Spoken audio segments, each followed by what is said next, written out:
Welcome, curious minds, to the deep dive. Today we're plunging into a title that's, well, as intriguing as it is famous. Friedrich Nietzsche's Thus Spoke Zarathustra, a book for none and all. Right. Just think about that for a second. A book claiming to be for everyone and no one at the same time. It immediately begs the question, doesn't it? What kind of profound, perhaps even contradictory wisdom lies within its pages? Absolutely. It's this philosophical masterpiece, a prophecy, a poem, and just a profound challenge to conventional thought, all wrapped up in this shroud of allegory and poetry.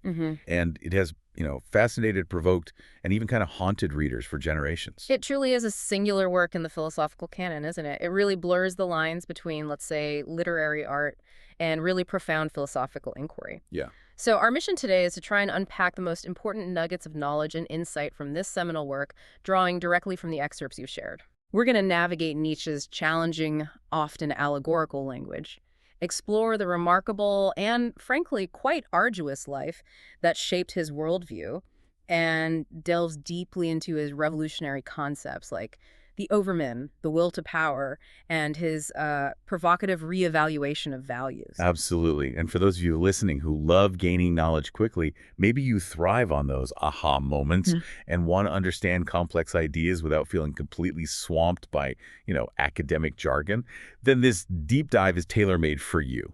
We're aiming to give you that shortcut to being truly well-informed about one of history's most influential and, let's be honest, often misunderstood thinkers. It's a key point, the misunderstanding. Definitely.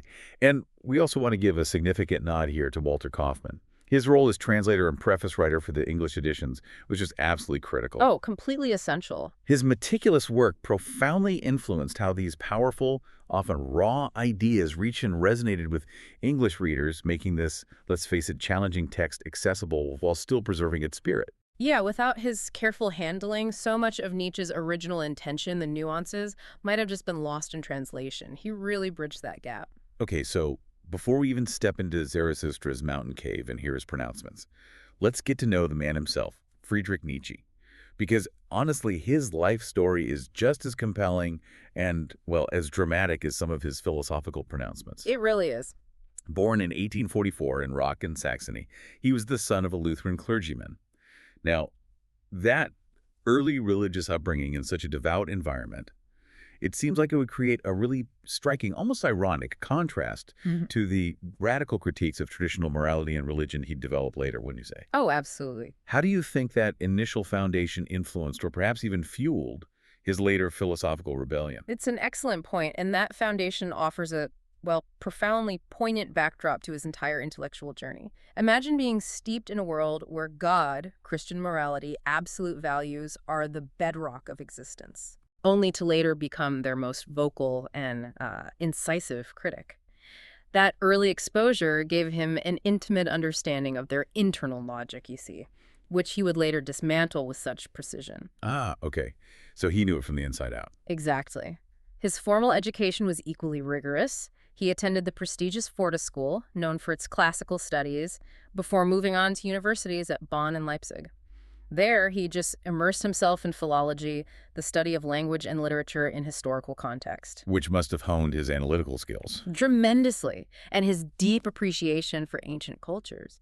It was during this period that he encountered the philosopher Arthur Schopenhauer. Ah, Schopenhauer. A big influence early on, wasn't he? A profound influence. Schopenhauer's emphasis on the will as the primary reality and his, let's say, pessimistic view of existence really resonated with Nietzsche in his youth. But he didn't stay a pessimist. No, that's key.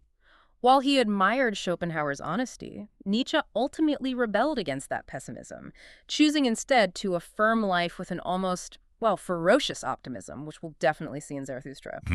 And what's truly remarkable is that by the age of 23, just 23, showcasing this prodigious intellect, he was appointed to the chair of classical philology at Basel University. 23? That's astonishing. An extraordinary achievement for someone so young, practically unprecedented in academia at the time. That really highlights his intellectual firepower. But his life wasn't just, a series of academic accolades. He forged this significant, though ultimately turbulent friendship with the composer Richard Wagner. Wagner, yeah. Their intense bond and eventual, very dramatic break. It seems like it deeply influenced his evolving thought. It's almost a philosophical opera in itself, isn't it? That's a great way to put it. What was the nature of that relationship, and how did its dissolution shape Nietzsche's path? And here's another surprising detail that often gets overlooked. He actually served as an ambulance orderly during the Franco-Prussian War. Right, briefly. That direct exposure to human suffering, to the raw realities of conflict and mortality, must have been a stark, visceral experience. How might that have colored his philosophical insights on struggle and overcoming? Well, the relationship with Wagner was absolutely central to his early intellectual and emotional development. Wagner, this towering cultural figure, initially represented for Nietzsche a kind of revitalization of German culture, a heroic, artistic ideal. They shared interests in Greek tragedy. Exactly, and the power of art to transform life. But as Nietzsche's own thinking matured, he began to see Wagner's later work, especially Parsifal, as, well, succumbing to Christian pity and conventional morality. A betrayal in his eyes. A betrayal of that heroic spirit, yes.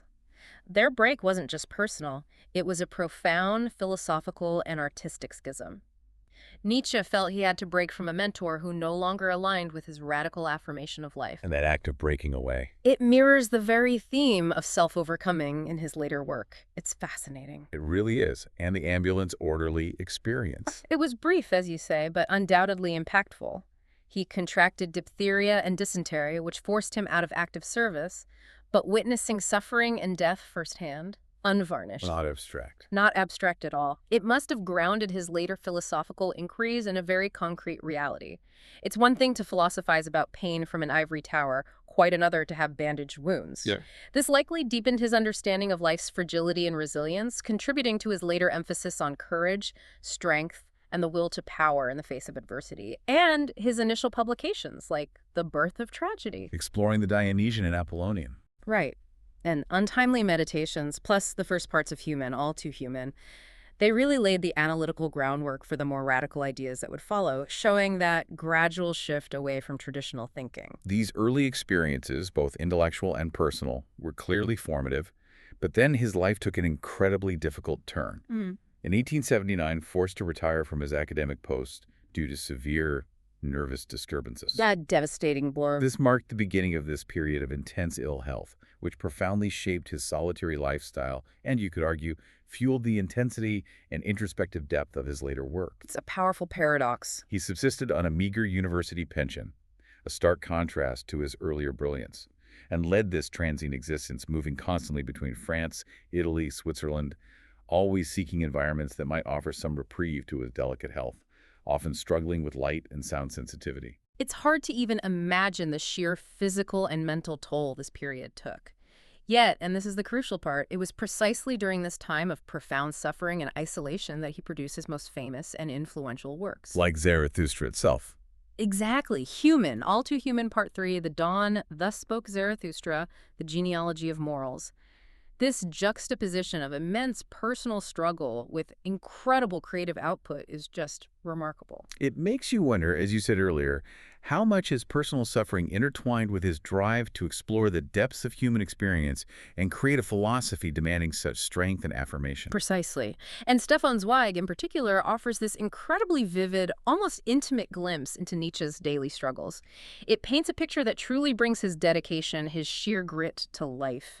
It's a glimpse into the raw, human cost behind the monumental thought. Zweig's portrayal is quite striking, Yeah. almost heartbreaking. He describes Nietzsche as shy, about 5'8", a little stooped, and tragically almost blind in his later years. Suffered from a sensitive stomach, quivering nerves, just constant physical torment. His diet was remarkably austere. No wine, beer, alcohol, coffee, cigars, or cigarettes. A strict regimen to combat his ailments. Everything restricted. His meals were short, meager. Conversations typically unprofound, often just with an occasional neighbor, speaking softly, clearly unaccustomed to prolonged interaction. A reflection of deep isolation. And his living conditions sound just heartbreakingly Spartan, confined to these small, narrow, modest, coldly furnished, chamber-garni-like, rented rooms in modest boarding houses, often in remote, quiet places. Surrounded by notes and proofs. But almost no personal effects, save for this heavy wooden trunk with maybe 2 shirts and a worn suit. But the most poignant detail, the one that truly underscores his dedication, is Zweig's description of his writing process. This is powerful. He was constantly battling this frightful arsenal of poisons and drugs.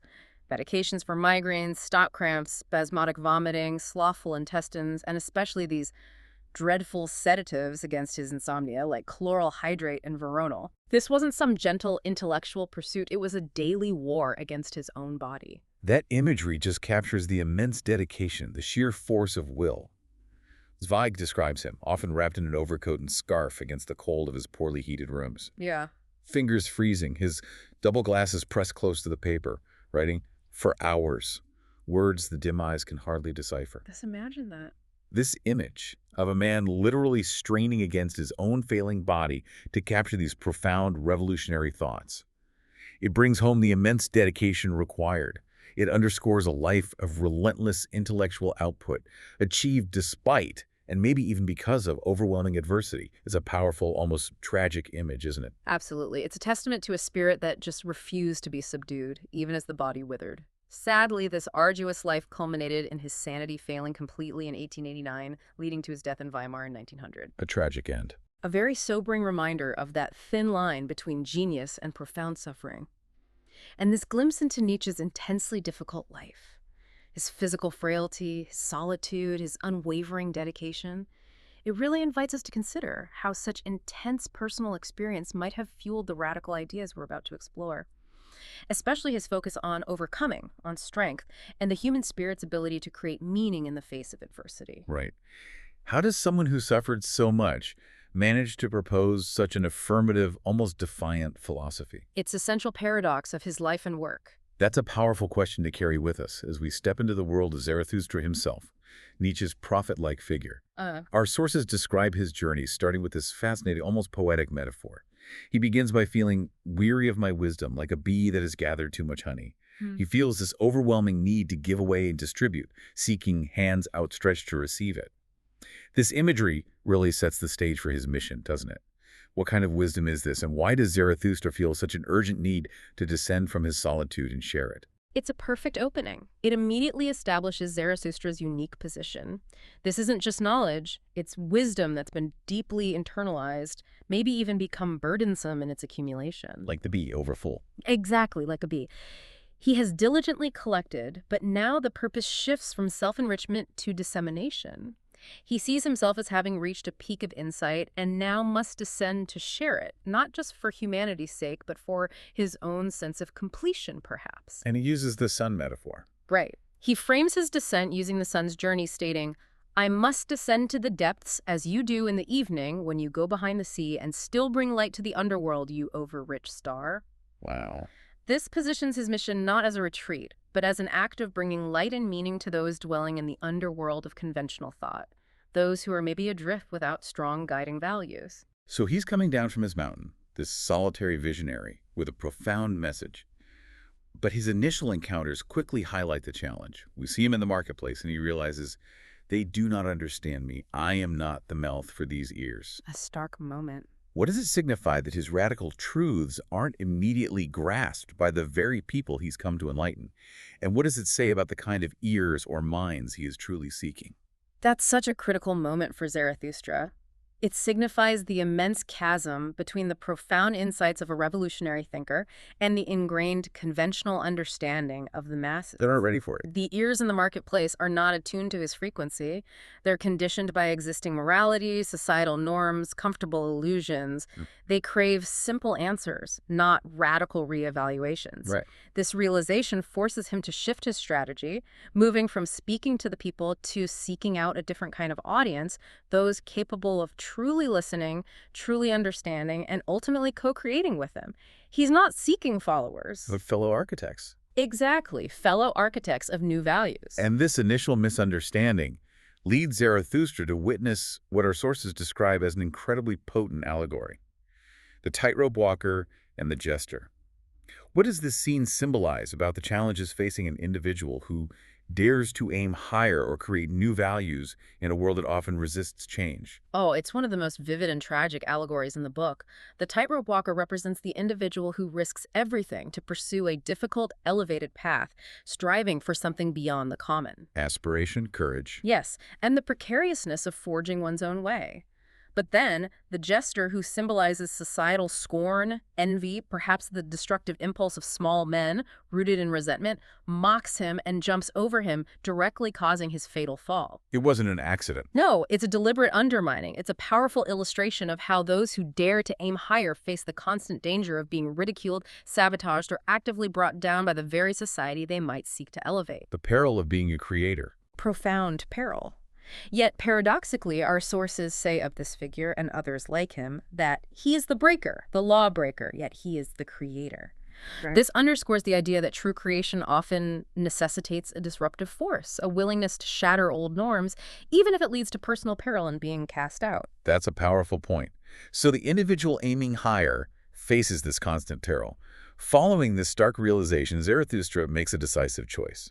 He determines to leave the people, whom he calls the dead, and the shepherds, those who conform or cling to old values, behind. A clean break. He explicitly declares, "Never again shall I speak to the people. For the last time have I spoken to the dead." Instead, he announces he will seek creators, harvesters, celebrants, individuals capable of co-creating new values and sharing his grand vision of the rainbow and all the steps to the Overman. What defines these creators, harvesters, celebrants, and why are they so crucial? This marks a fundamental pivot.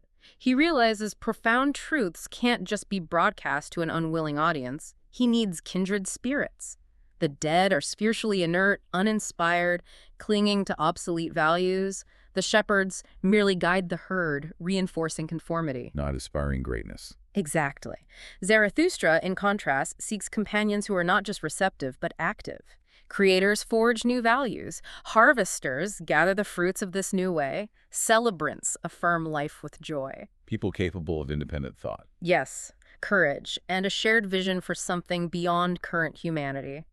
They're essential because the journey to the Overman isn't solitary. It's a collective project of self-overcoming, requiring shared will, a rainbow of possibilities leading to a higher state. So let's talk about that grand vision, the Overman or Übermensch.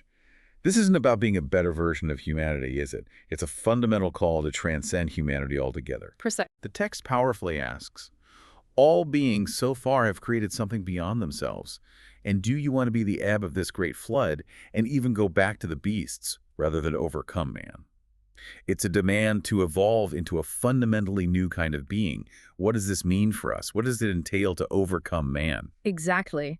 The Overman isn't simply a Superman in the comic book sense, or even just morally superior. It's a being that has transcended the current limitations and values of humanity. That question, do you want to be the ebb or overcome man, is a radical challenge to our complacency. A demand to participate in evolution. Yes. Man, in this context, is presented as transitional, a bridge and not an end, emphasizing our intermediary nature, a stepping stone. And he loves those who go under for the sake of crossing over. Yes. Those who do not know how to live except by going under, for they are those who cross over. He calls them arrows of longing for the other shore. This introduces a profound willingness to self-sacrifice, to go under, not for some external reward, but for future evolution, for creating something higher.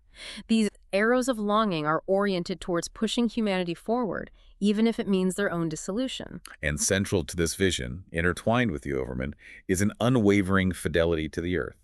Zarathustra beseeches his followers, remain faithful to the earth and do not believe those who speak to you of otherworldly hopes. Crucial point. He dismisses those who preach such hopes as poison mixers or despisers of life, declaring the meaning of the earth is paramount. This seems like a foundational break with traditional religion.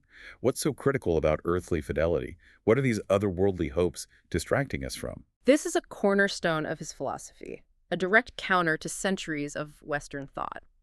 For Nietzsche, otherworldly hopes, heaven, salvation, a better life after death, are essentially poison mixers because they devalue this life, this earth, this body. They turn us away from our actual existence. Exactly. They encourage turning away from the struggles and joys right here. By remaining faithful to the earth, Zarathustra means grounding our values, our aspirations, our purpose in tangible reality. Embracing physicality, mortality, the challenge of creating meaning now. Not deferring it. Not deferring it. This earthly fidelity is radically underscored by his pronouncement of the death of God. He states, "Once the sin against God was the greatest sin, but God died, and these sinners died with him. To sin against the earth is now the most dreadful thing." That's a truly radical reorientation. The death of God, perhaps his most famous and often most misinterpreted statement. It's not just theological, is it? It's a seismic shift in the moral landscape. Completely. If God is dead and the ultimate sin is now against the earth, our entire moral compass is recalibrated, grounding value firmly in the terrestrial, not the transcendent. And with this comes a powerful reevaluation of our own physical existence. He explicitly reclaims the body, challenging traditional asceticism. Once the soul looked contemptuously upon the body. She wanted the body meager, ghastly, and starved. But Zarathustra declares, body am I entirely, and nothing else, and soul is only a word for something about the body.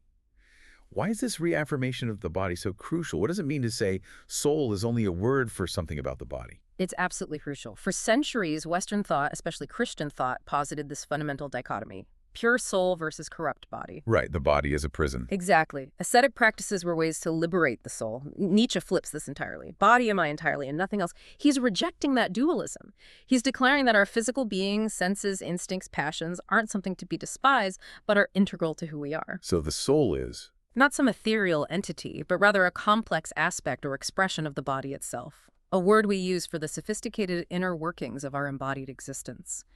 For Zarathustra, the body is affirmed as a great reason, not just a crude machine, but complex. He calls it a plurality with one sense, a war and a peace, a herd and a shepherd. Beautifully put, yes. It's dynamic, integrated, with its own profound intelligence. The self resides within this body's great reason, emphasizing action, instinct, embodiment over abstract thought. Our intelligence, creativity, identity are deeply rooted in our physical reality. So the body isn't just a vessel, it's the seat of our intelligence and self. And the catalyst for this transformation towards the Overman is termed the hour of the great contempt. This is the pivotal moment when one's current happiness, reason, even virtue arouses your disgust. Disgust, that's a strong word. What is this great contempt, and how does such a negative emotion become the impetus for demanding that one's happiness justify existence itself, driving the will to create something beyond oneself? It's uncomfortable, but incredibly powerful. The great contempt isn't self-loathing in a nihilistic way. It's a deep, existential dissatisfaction with your current state, a profound disillusionment with any happiness or virtue that's merely comfortable, conventional, unchallenging. It's when you look at your life and think, this isn't enough. Exactly. Yeah. It's the moment you look at your achievements, your settled life, your accepted morality, and feel a surge of disgust, because it doesn't justify the grand struggle of existence. This disgust becomes a powerful, almost violent, internal catalyst. The engine for change. It's the engine pushing you to demand more from yourself, to aspire higher, break free from self-imposed limitations and the mediocrity of the last man. It's an urgent call to self-becoming, forcing you to question if your life truly fulfills its potential, pushing you to create a meaning so profound it makes existence worthwhile. That's a fascinating reframing of disgust into a force for growth. This idea of relentless self-overcoming leads us to maybe Nietzsche's most famous and often most misconstrued concept, the will to power. For many, this phrase conjures images of ruthless ambition, brute force, political dominance. But from our sources, Zarathustra presents it as something far more fundamental, doesn't he? Yeah. What is this will to power at its core? How does he differentiate it from those darker interpretations? Indeed, it's crucial to get beyond mere dominance. Zarathustra presents it as the foundational drive of all life. Where I found the living, there I found will to power. This drive, he suggests, is present even in those who serve, as there's always a will to be master over what is weaker still. But not just mastery over others. Critically, no. It's also, perhaps primarily, the drive to overcome and master oneself, to grow, create, push beyond current limits. Think of an artist perfecting their craft, a climber striving for a higher peak, a scientist unraveling a problem. Even a plant pushing through concrete. That's the will to power in action, an expansive, self-overcoming force, not just destructive. What's fascinating is how life itself confides a secret to Zarathustra. I am that which must always overcome itself. This clarifies it's not simply a will to procreate or a drive to an end, but a constant dynamic process of growth, struggle, becoming higher, farther, more manifold. Relentless striving, continuous self-overcoming, an intrinsic urge to expand potential. So it's about pushing beyond current limits, a continuous striving for more, not just static survival. And you mentioned it's emphatically not a will to existence.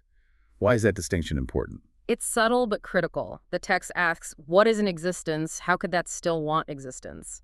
Meaning, mere survival isn't enough. Existence is given. The will to power isn't about maintaining existence, but overcoming it, enhancing it, constantly becoming more. Active, expansive. Yes, the difference between merely staying alive and truly living with purpose and striving. And our sources connect this directly to creating values. Out of the esteeming itself speaks the will to power. So assigning worth is an expression of this drive. Exactly.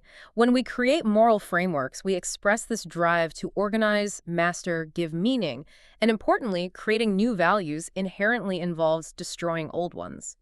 Whoever must be a creator in good and evil, verily, he must first be an annihilator and break values. Creation requires destruction first. It reveals the often destructive, yet ultimately creative nature of setting new standards. It's not gentle, it's a profound upheaval, breaking old idols for new, life-affirming truths. This intense process brings us to one of Zarathustra's most famous parables, the three metamorphoses of the spirit, a fantastic allegory for the journey of transformation.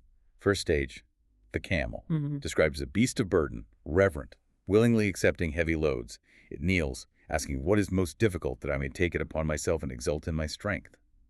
Sounds noble if arduous. What difficulties does the camel take on, and why is this stage necessary? It's an absolutely essential starting point. It represents the spirit's initial engagement with traditional duties, values, knowledge. The camel, reverent and strong, willingly bears the weight of thou shalt, the commands, moral injunctions, cultural norms. What kind of difficulties specifically? Things like humbling oneself, enduring suffering for truth, even loving those who despise you, stepping into the filthy waters of truth, engaging unpleasant realities. The camel speeds into the desert loaded with these inherited values. What about discipline? Discipline, humility, absorbing a culture's wisdom and burdens. You can't break values until you've first understood and carried their weight. It builds strength, prepares the spirit for what's next. Okay, so absorbing tradition, building strength. Yeah. But then in that loneliest desert, the second metamorphosis. Yeah. The spirit becomes the lion, right? Seeking to conquer his freedom and be master in his own desert. Here it confronts its last master, the great dragon named Thou Shalt, adorned with thousands of years old golden values. Powerful imagery. What is the lion's sacred no? And why is this rebellion so terrifying, yet necessary? This is the critical stage of liberation. The lion's sacred no is a rejection of all external authority, especially the ingrained thou shalt of traditional morality, symbolized by the dragon. These values, once maybe life-affirming, have become rigid, oppressive. So the lion wants freedom. To conquer its own freedom, be master in its own desert, free from past dictates. It's intense self-assertion, saying I will instead of I must. This stage creates the freedom for new creation, but, and this is crucial, the lion itself cannot create new values. It only destroys. Its power is purely negating demolition. That right to new values is described as the most terrifying assumption for a reverent spirit because it means taking responsibility for ethical creation, seen as preying on the old order of violent disruption. So the lion clears the path, breaks the chains, but doesn't build the new path. That's where the third metamorphosis comes in, the child. Yes. Described as innocence and forgetting, a new beginning, a game, a self-propelled wheel, a first movement, a sacred yes, a striking contrast. Why is it the child, seemingly fragile, that can truly create new values? What does innocence and forgetting entail? Why is this playful approach essential for the game of creation? This is the pinnacle. The child embodies radical affirmation and creativity precisely because it has achieved innocence and forgetting. Forgetting means shedding the internalized burdens of tradition and the lion's reactive negation, free from resentment, guilt, the past's weight. And innocence. A pure, unconditioned perspective, seeing the world afresh.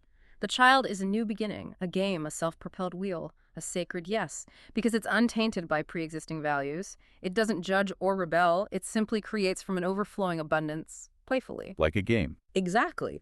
This playful spirit is essential for the game of creation. It implies a non-dogmatic approach, willingness to experiment, building without the heavy hand of duty. The child, in pure affirmation, says yes to life and creates its own values from within, becoming a law unto itself. A profound vision. But this creative spirit stands in stark contrast to Zarathustra's chilling warning about the last man. Oh yes, the ultimate danger. Representing stagnation. He describes a time when the most despicable man is coming. One who will no longer give birth to a star, nor is able to despise himself. He asks, what is love? What is creation? What is longing? What is a star? Thus asks the last man, and he blinks. What does it feel like to live in a society dominated by the last man? What dangers does this mediocrity pose? It's truly a chilling vision of utter complacency, arrested development. The last man is the final stage of decline if humanity fails to strive for the Overman. In this future, the earth becomes small, everything is small, everyone wants the same, everyone is the same. No shepherd in one herd. Exactly. A society without leadership or differentiation, indistinguishable individuals. Anyone who does feel different, who harbors unique aspirations, goes voluntarily into a madhouse, they're an anomaly. What defines their life? The last man has little pleasure for the day and night, a regard for health above all else, but completely lacks genuine striving, noble suffering, grand passions, profound purpose.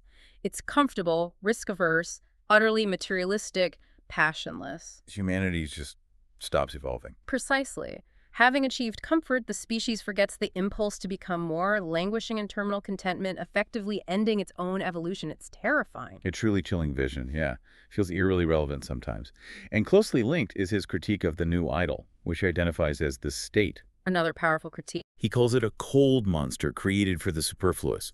It lures, devours, chews, ruminates the all-too-many, proclaiming, on earth there is nothing greater than I. The ordering finger of God am I. It buys the splendor of your virtues to use you as bait. He calls it where all drink poison, where slow suicide of all is called life, a great service to all preachers of death.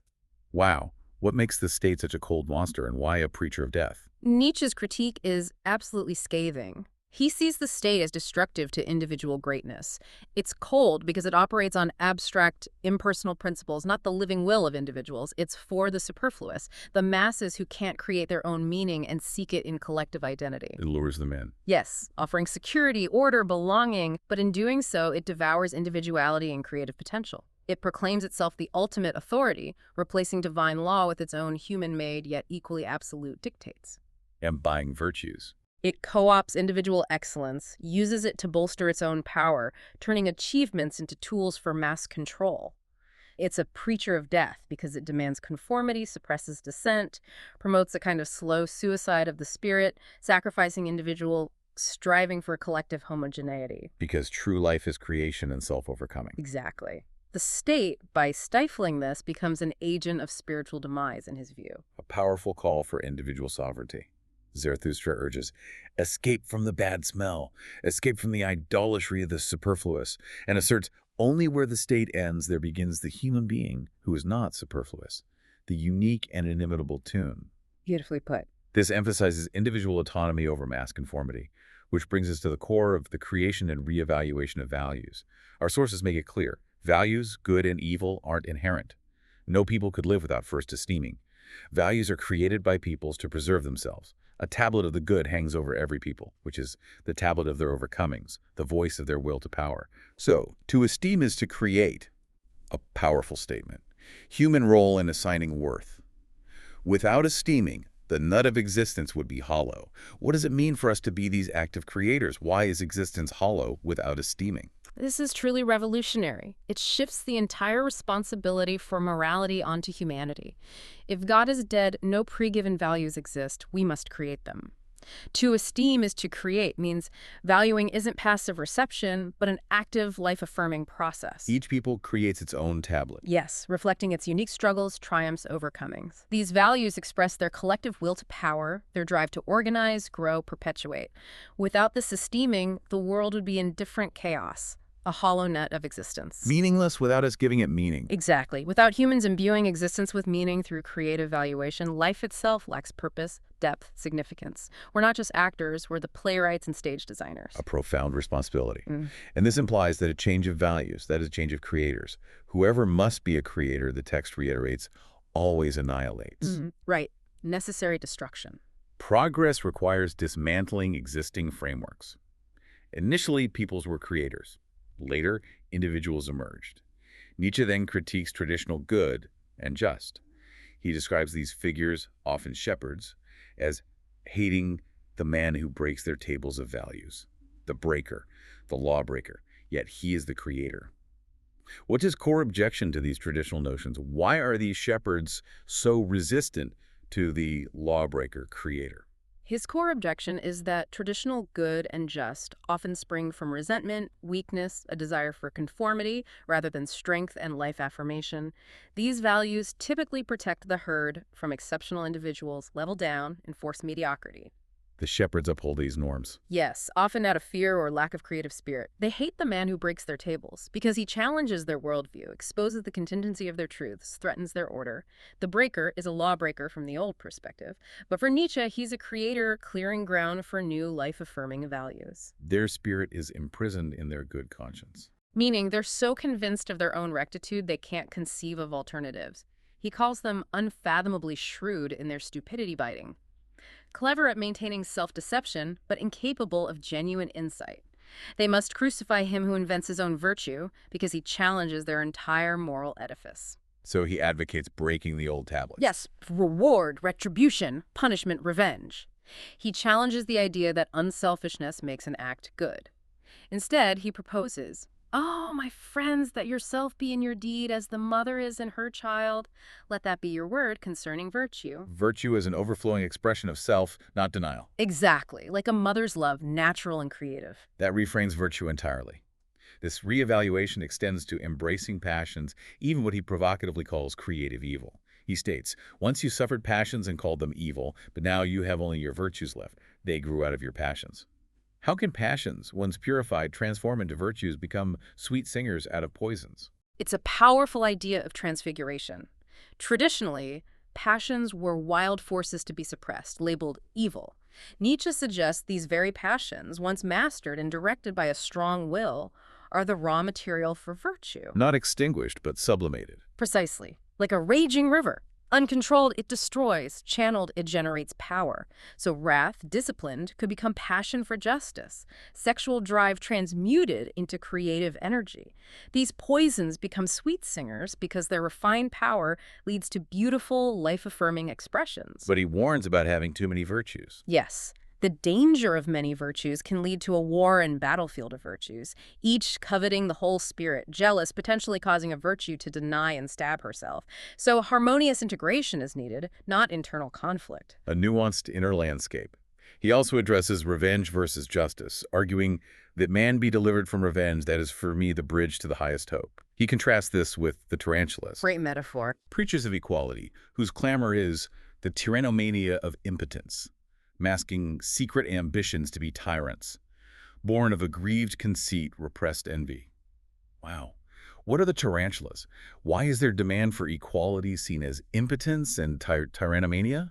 This is where he really challenges conventional egalitarianism. The tarantulas are those who, feeling weak and resentful, express their will to power not through creative self-overcoming, but by seeking to drag down superiors. Their demand for equality isn't genuine justice. Not in his view. It's born of aggrieved conceit, repressed envy. They can't elevate themselves, so they level everyone else. He calls it tyrannomania of impotence because their desire to make everyone equal is a masked desire to control, ensuring no one rises above them. It's revenge against life's inequalities. What kind of justice does he want instead? A justice that is love with open eyes, one that bears not only all punishment but also all guilt, and acquits everyone except him that judges.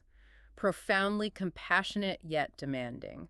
And then the controversial statement, men are not equal, nor shall they become equal. What would my love of the Overman be if I spoke otherwise? Because the Overman requires differentiation, striving for excellence. Exactly. Forcing equality would stifle that potential, in his view. It certainly challenges modern ideals. And then comes the particularly provocative notion of the virtue of evil. Zarathustra teaches, man must become better and more evil requires careful thought. Possibly one of his most shocking ideas. He states, the greatest evil is necessary for the Overman's best, and he rejoices over great sin as my great consolation. This is endorsing malice, right? What's the profound meaning behind embracing creative evil? This is where he's most often misunderstood, crucially. He's not advocating moral wickedness conventionally. Evil here refers to what's considered evil by conventional herd morality, the values of the last man. So more evil means willing to transgress those values. Yes. To challenge, shatter stagnant values that no longer serve life's advancement. Sometimes the truly good, life-affirming, value-creating, moving towards the Overman requires transgression, breaking norms the herd calls evil. Like a revolutionary artist or scientist? Exactly. Their actions might seem evil or disruptive to the status quo, but they're necessary for creation and growth. Zarathustra rejoices over great sin, not out of delight in suffering, but because a great sin implies a profound breaking of old, debilitating values, a necessary precursor to creating something new and higher. It's about being disruptive for creation's sake, freeing oneself from a paralyzing good conscience. Precisely, even if it brings scorn.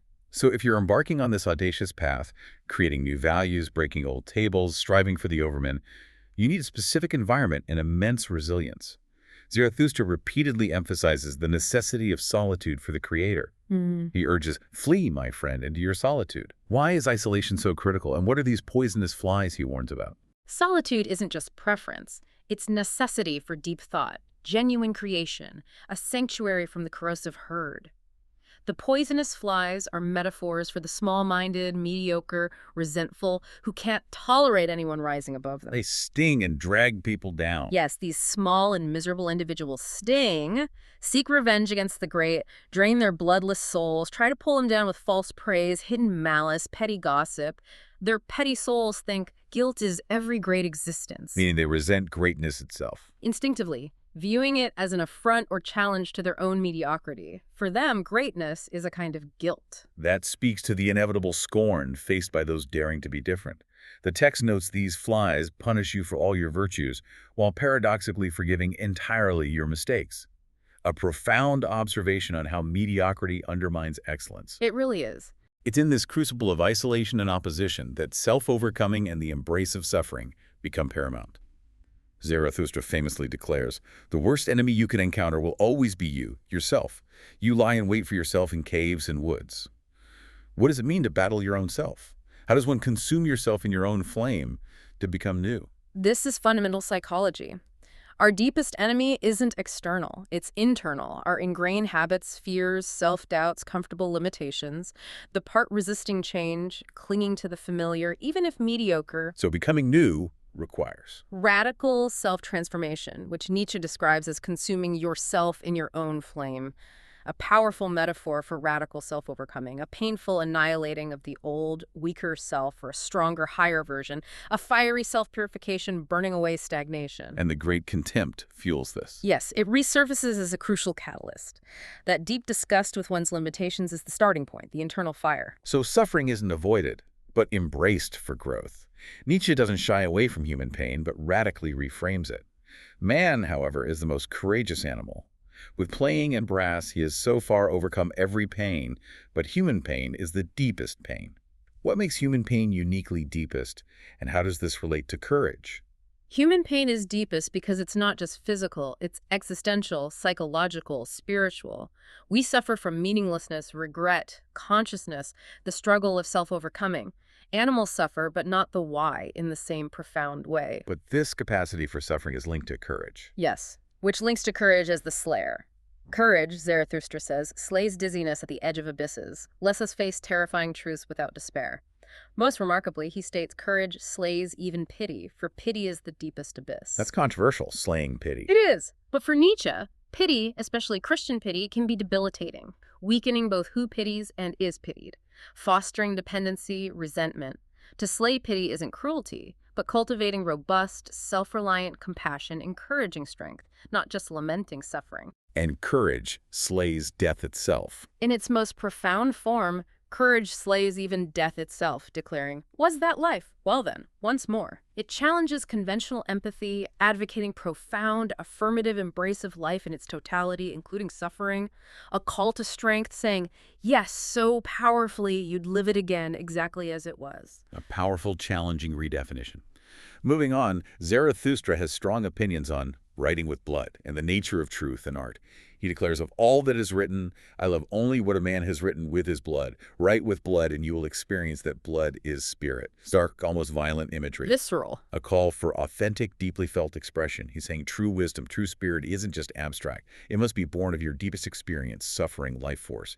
He disdains reading idlers. Those not engaging, deeply warning, widespread reading can corrupt not only writing but also thinking. Why this connection between blood and spirit? How can reading be detrimental? It's about integrity, authenticity. For Nietzsche, truth isn't disembodied intellect, it's forged in the crucible of one's entire being. Write with blood means pour your life experiences, passions, suffering into your work. Only then does it gain genuine spiritual power. Anything less is academic exercise, superficial imitation. And the reading idlers. They consume passively, without engaging their own will, critical faculties, creative impulses. Widespread uncritical reading can corrupt thinking because it leads to shallow assimilation, relying on others' thoughts, parroting opinions, not forging original insights. He even says the spirit becomes rabble due to this. Yes, a lament that profound spirit got reduced to mere intellectual consumption. His preferred style, therefore, is aphorisms as peaks.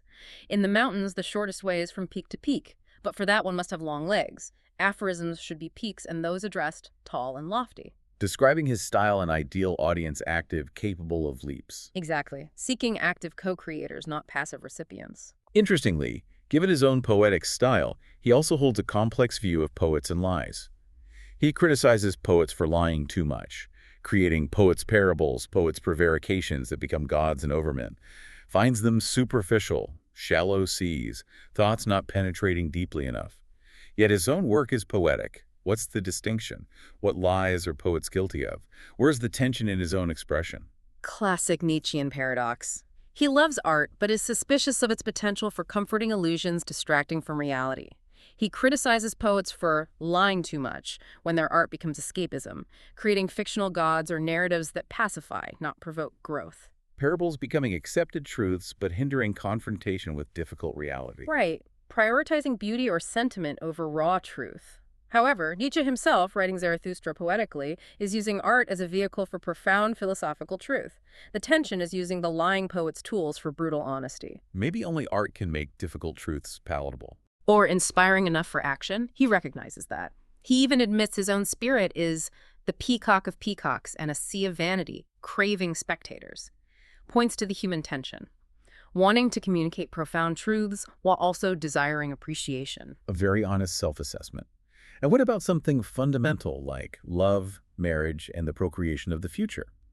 Zarathustra is radical here too. He rejects conventional marriage, despising the poverty of the soul in pair, filth of the soul in pair, wretched contentment many call marriage, calling such unions made in heaven for the superfluous. What's so objectionable? He finds them objectionable because they're often rooted in security, comfort, mutual mediocrity, not a higher creative purpose. Poverty of the soul suggests mutually agreeing to shrink aspirations. Filth of the soul implies moral compromise for respectability. Wretched contentment is the antithesis of the striving spirit. Marriage is for the superfluous, who lack individual will. Yes. For Zarathustra, marriage as a creative act is far deeper. He defines it as the will of two to create the one that is more than those who created it. A reverent act of will, driven by thirst for the Creator, an arrow and longing for the Overman, a torch that should light up higher paths. Not about comfort, but a profound shared project, elevating marriage beyond companionship and woman's role.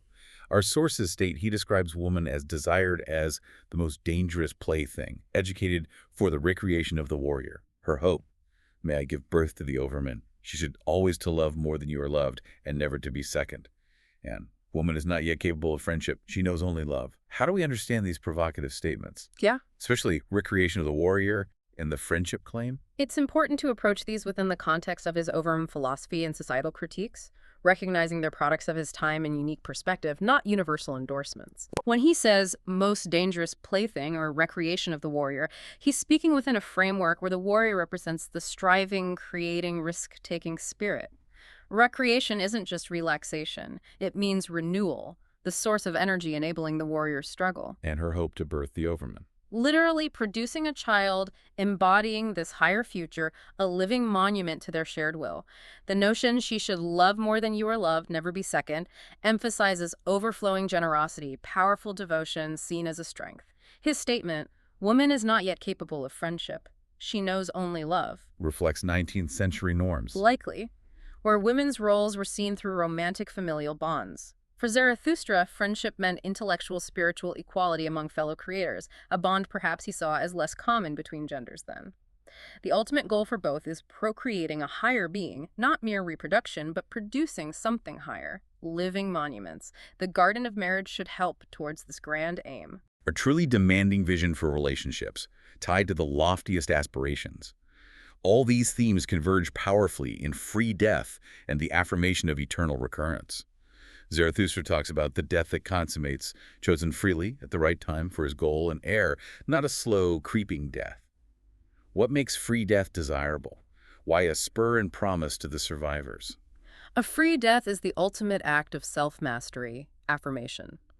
Choosing one's end not in despair, but as a final, deliberate act consummating one's life.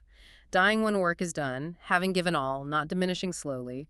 It's a spur and promise because it sets an example of living and dying with purpose, inspiring others to live so fully they might embrace such an end. He even critiques Jesus' death as too early. Yes, a sharp critique of premature death, singling out the Hebrew Jesus for dying too early, knowing only tears and melancholy, hatred of the good and the just, not theological but philosophical attack.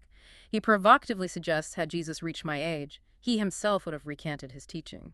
Believing Jesus didn't fully develop a life-affirming philosophy. Exactly. Left a teaching colored by suffering, resentment, not comprehensive affirmation. He argues being free to die and free in death means being able to say a holy no when the time for yes has passed, maintaining agency over one's entire existence to the end. Incredibly radical agency. But then we encounter his abysmal thought, the doctrine of eternal recurrence. Hinted at in the stillest hour dream where the ground gives way, a voice asks, "You know it, Zarathustra, but you do not say it." He struggles intensely with this, captured vividly in The Shepherd and the Snake riddle. Shepherd writhing, snake in throat. Zarathustra cries, "Bite! Bite its head off." Shepherd bites, spews head, jumped up. No longer shepherd, no longer human, one changed, radiant, laughing. Never yet on earth has human being laughed as he laughed. Potent imagery, biting the snake's head, terrifying yet liberating. Let's unpack this abysmal thought. What is eternal recurrence? Why so central to affirmation? This allegory is the dramatic climax of his struggle.